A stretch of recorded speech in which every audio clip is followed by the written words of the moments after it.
The Dawson family moved to Hamilton, Montana, in the spring of 2019, looking for a slower pace of life. James Dawson, a retired Army major, wanted peace after years of service. He bought a modest but charming two-story house on Bitterroot Lane, nestled between wooded lots and wide open fields. Martha, his wife, had been a schoolteacher before dedicating her time to raising their 3 children, Ethan, 17, Lily, 14, and Tyler, just 9. From the outside, they seemed like the ideal American family, polite, hardworking, and close-knit. James ran the local hardware store, a place where locals gathered for supplies and small talk. Martha volunteered at the library and taught Sunday school at the local church. Ethan was quiet but bright, excelling in science and computer programming. Lily, bubbly and artistic, often helped paint murals at school. Tyler was the most energetic, known for riding his bike up and down the street and collecting rocks he thought were fossils. Neighbors saw them as friendly, respectful, and deeply private. They hosted summer barbecues, joined in on holiday events, and even helped an elderly neighbor replace her roof. But as 2025 began, something changed. James started showing up late to the hardware store or not at all. He seemed distracted, even anxious, often staring off while customers waited at the counter. Martha was rarely seen outside, no longer active at the library or the church. The kids stopped coming to neighborhood gatherings.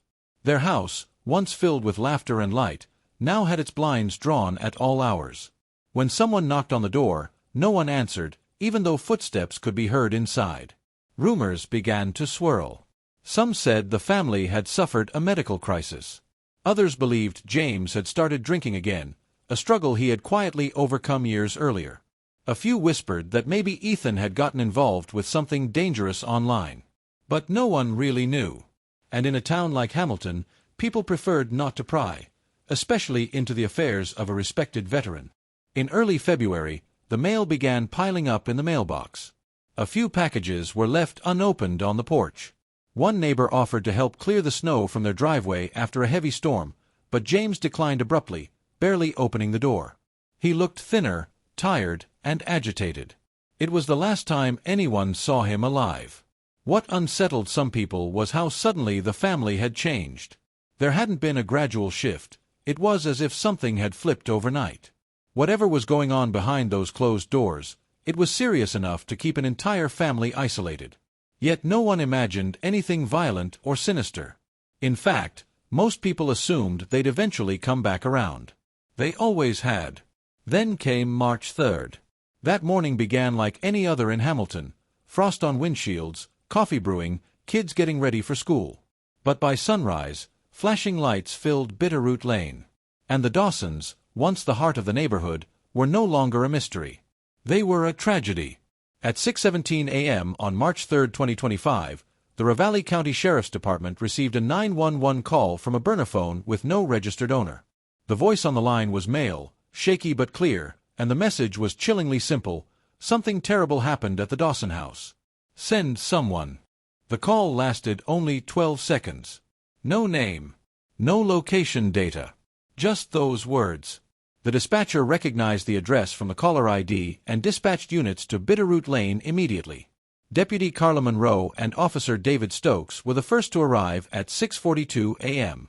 They expected a medical emergency, maybe even a domestic dispute, but what they found stunned them.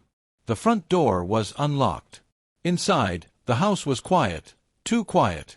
A faint buzzing sound came from somewhere deeper inside, the kitchen radio left on. The air was cold, the kind of cold that clings to silence.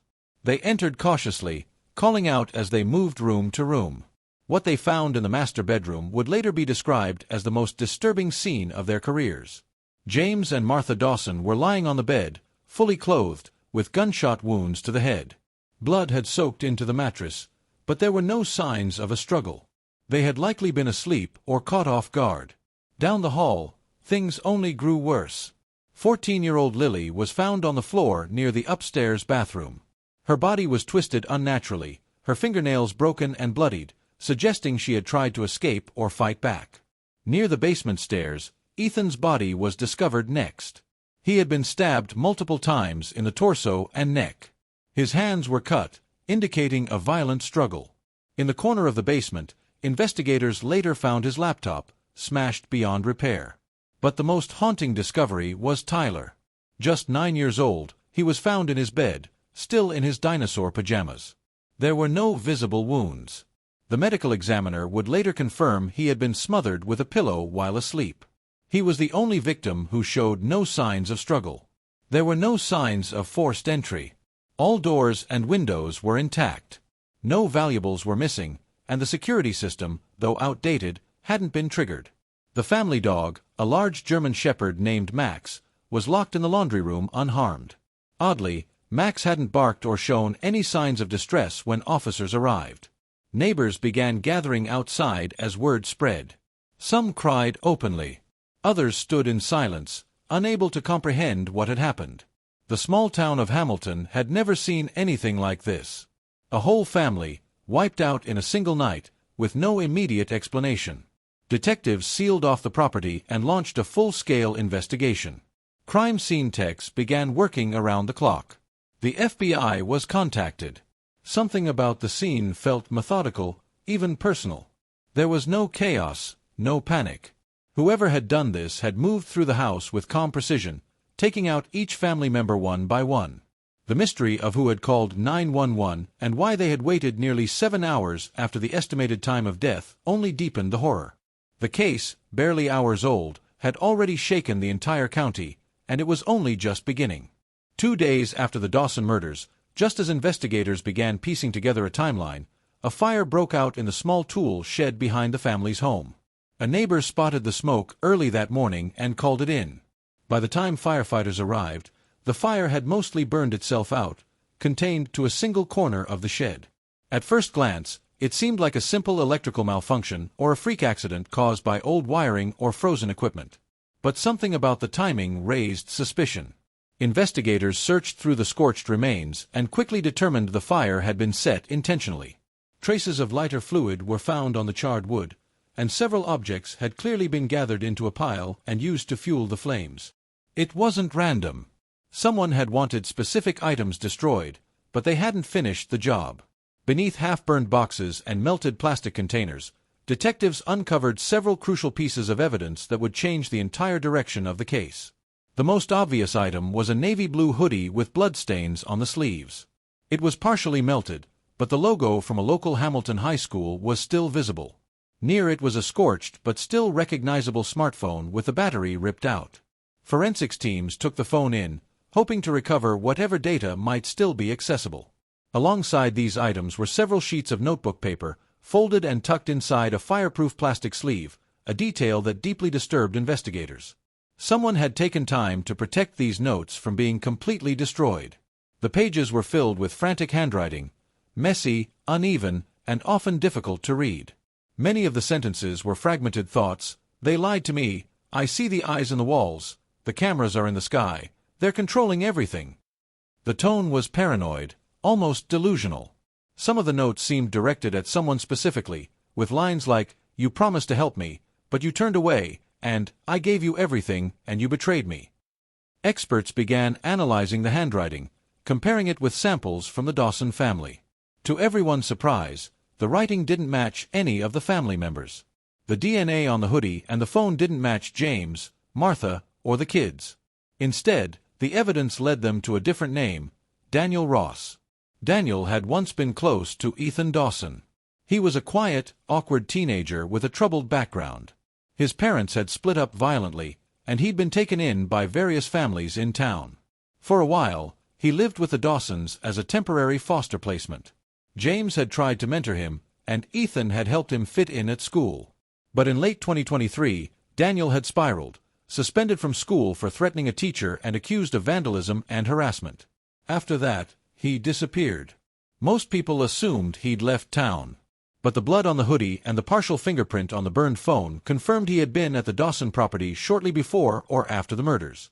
The discovery of the shed and the evidence inside was no longer just a clue, it was a warning. Someone with a grudge against the family had returned. And if Daniel Ross had written those pages, investigators feared they had barely scratched the surface of his plan. Daniel Ross had been a ghost for over a year. After his sudden disappearance in late 2023, no one had seen or heard from him. His last known location was a bus stop near Missoula, but he never boarded the bus. School records ended. His social media accounts went silent. Even the caseworker assigned to his foster placement marked his file inactive. But once his name came up in connection with the Dawson family massacre, Daniel was no longer forgotten. He became the prime suspect in what was now the most brutal crime in Montana's recent history. The sheriff's department, with help from the FBI, launched a multi-state manhunt. Flyers were printed. Highway patrol units were alerted. Photos of Daniel, pale, lanky, with sharp features and a distant stare, were plastered across news broadcasts and social media. Investigators believed he had been hiding in the woods near Hamilton for weeks, possibly longer. A few residents reported seeing a figure in camouflage near old logging trails or moving through tree lines at night, but no one had taken it seriously until now. Weeks passed with no confirmed sightings. Just as momentum began to fade, a break came in mid-April when a hunter found a crudely built campsite near the Montana-Canada border. Tarp, canned food, and a rusted rifle were among the items found. But what caught attention was a stack of spiral-bound journals hidden inside a sealed crate beneath a pile of brush.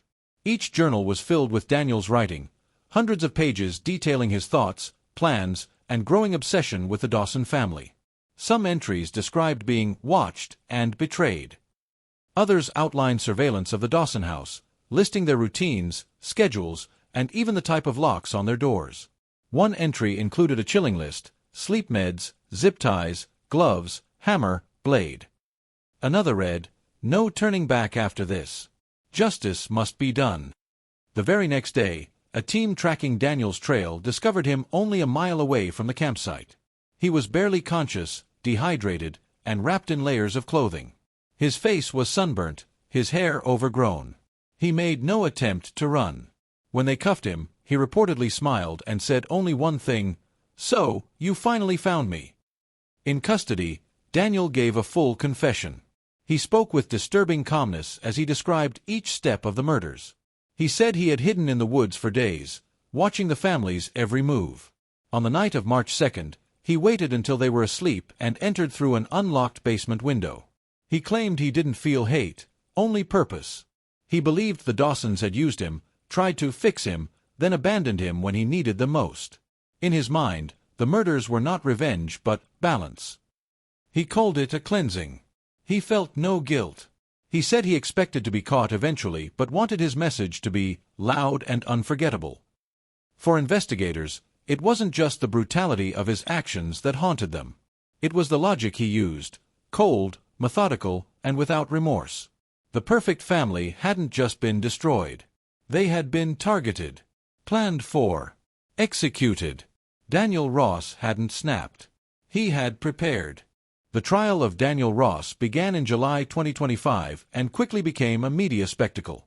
Reporters from across the country descended on the small courthouse in Missoula, setting up cameras, tents, and live streams. Locals were divided. Some wanted justice swiftly delivered. Others feared that giving Daniel attention only fed into his twisted sense of purpose. The courtroom was packed daily, with every seat filled by journalists, community members, and family friends of the Dawsons. Some had known Daniel personally. Others had never met him, but everyone wanted to witness the outcome of a case that had shattered their town. Daniel appeared in court looking thinner than in his arrest photos, but calm. He wore the same blank expression every day, showing no emotion during the prosecution's opening statements, graphic testimonies, or while images of the crime scene were shown to the jury. Prosecutors presented overwhelming evidence: DNA on the hoodie, fingerprints on the scorched phone, and the disturbing journals recovered from the shed and the forest campsite.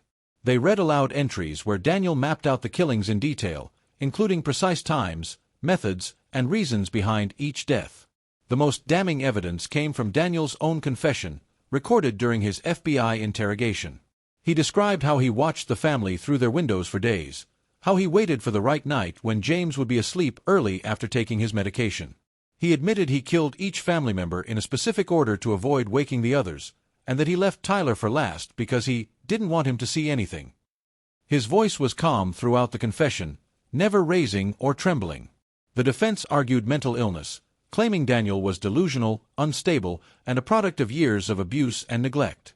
They brought in psychologists who described his childhood trauma, violent outbursts in foster care, and his detachment from reality. But when Daniel took the stand, against his lawyer's advice, he destroyed any sympathy the jury might have had. He called the murders necessary and said the Dawsons had it coming. He spoke with a kind of pride, even correcting the prosecutors on details they had missed. When the guilty verdict was read, 5 counts of first-degree murder, there was no reaction from Daniel. But the courtroom was not silent. One juror broke down sobbing. An officer, who had investigated the crime scene, had to leave the room. The judge, visibly shaken, paused for several moments before delivering the sentence: life in prison without the possibility of parole. As she spoke, Daniel leaned back, smiling faintly, as if he had won something. After the trial, investigators revealed that in one of Daniel's journals, a final note had been found: "They tried to bury me in silence, but now everyone is listening." That sentence disturbed even the most seasoned detectives. It suggested that Daniel had always seen the murders not just as revenge, but as a way to become unforgettable. The Dawson home was later demolished. No one wanted to buy the property. The land now sits empty, a quiet patch of earth shadowed by tragedy. What happened there will never be forgotten. The massacre didn't just break a family, it tore a hole in an entire community, leaving scars that will never fully heal.